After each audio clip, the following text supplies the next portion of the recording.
Hello everyone.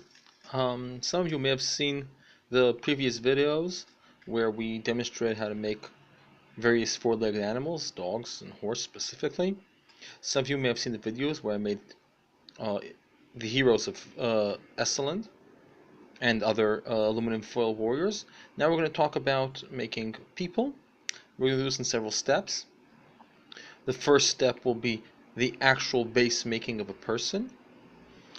People have two legs and two hands. This is the equivalent of the four legs of a four-legged animal. However, they stand upright, so there's somewhat slight differences. Also, people do not usually have tails. And again, this modifies slightly the way we're going to work. Here I'm again starting with a square piece of aluminum foil. It's more or less a square. We can fix it to make it a little bit more squarish. Okay, again, we fold the corners, much like in previous examples. This time though, instead of taking the corner and pinching it like so for a leg, we're going to take this part and put it in, and then make the legs. Okay, people probably need longer legs than animals in their equivalent, and the hands should also be quite long because that will enable us to later on use the hands for other things. Don't worry if the head has excess amount of aluminum foil. If it does, that means we just can modify it the way we want to and add hat, helmet, or anything else that we decide to put on the head. If there's too little, we're going to have to add aluminum foil. That makes things a little bit trickier. Here's our basic man.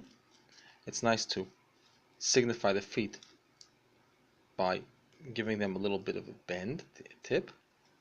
Now, having created the basic man, to give it more form, a good idea is to bend the person at the joints. People have knees, elbows.